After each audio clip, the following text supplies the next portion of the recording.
Planning should be all about you, not what you can be sold or not what you can buy. The discovery process begins with really figuring out why you've decided to engage in a discovery process to begin with. Why are you in the boardroom right now to talk about you? Many times people are either negatively motivated to begin a financial planning process, and many times people are positively motivated.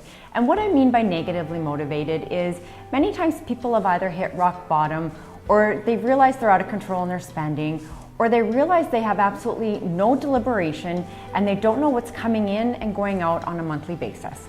Other people might have inherited some money, or maybe they're just ready to take their life and their financial situation to the next level. Before we get into really asking you about how much money you have, how much income you earn, if you have a will, insurance, etc., we really want to focus in on the philosophy of money, your mental state when it comes to money. What do you believe in? And this really stems back to your childhood or where you grew up and what influenced you throughout your lifetime with regards to money.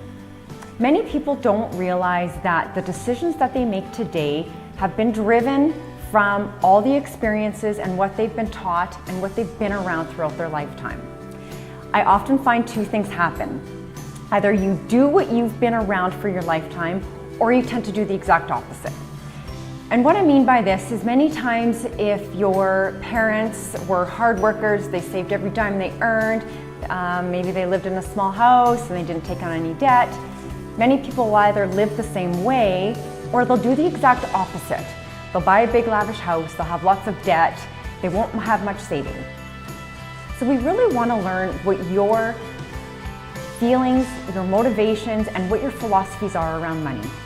The next difficult part or challenge is that when you have a partner or a spouse, the two of you have grown up and have different thoughts and influences and a mental state around money.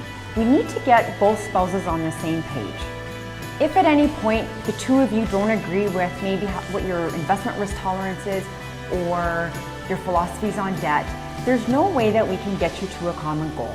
So we really spend a lot of time talking about your feelings and your emotions around money and really what you do and how you make the decisions you make. We then try to get both spouses on a common ground before we can even implement a plan. There's no use in planning about money and coming up with all these ideas and executions if we don't have the two spouses on the same page when it comes to how you earn money, how you spend money, your feelings on debt, what you feel about insurance, and every important topic about financial planning. We also want to chat about your decision-making process. Are you an analytical person, or maybe you make decisions based on gut? I often feel that one spouse is more gut and trusting oriented and the other spouse is more analytical. What if we presented a gut-oriented person with a bunch of spreadsheets and analytical ways to make decisions? This is just not going to work for you. So what we really want to do is talk about how you make decisions in life and how you make decisions when it comes to money. How do you purchase a vehicle? How do you purchase a TV, for example?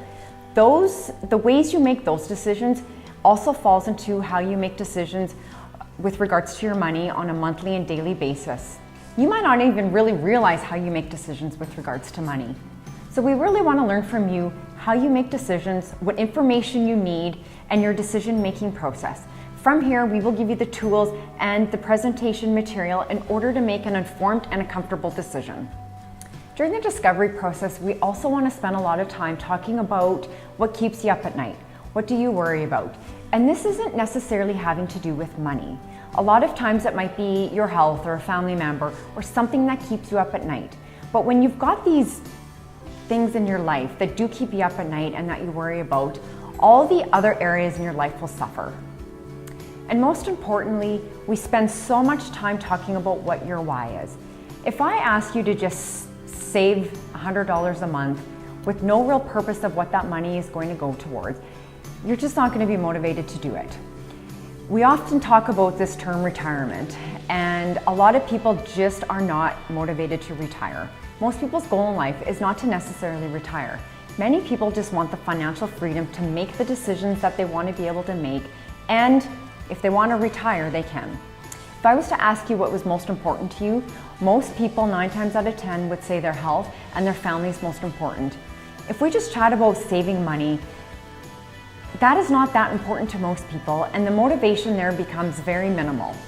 If you really think about it, money really isn't that important, but money becomes the means for us to accomplish what is most important to us.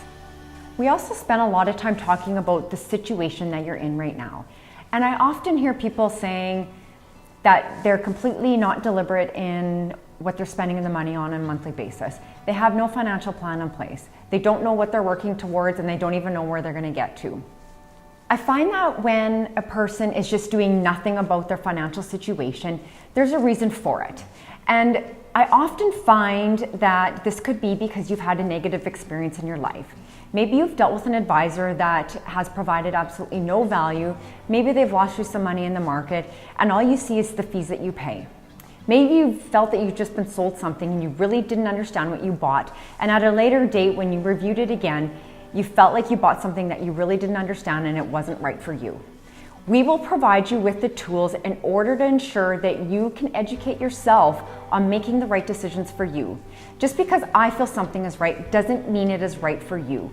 We want to provide you with the options, and we want you to educate yourself on what is right for you. We also encourage people to learn what the alternative is. If an advisor tells you that you should invest in one way, what you really need to do is learn what all the other options are out there so that you can make a safe and informed and the right decision that's comfortable for you, and know that you're in a safe place when it comes to your money and your financial matters.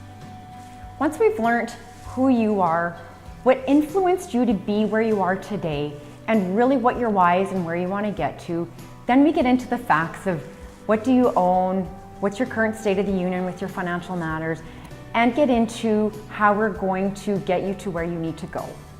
This entails gathering up all the financial matters that you have, and we will go through it with you. We will educate you on what you currently have and the situation that you're in, and give you all the opportunity costs and options available out in the market for what you're trying to accomplish.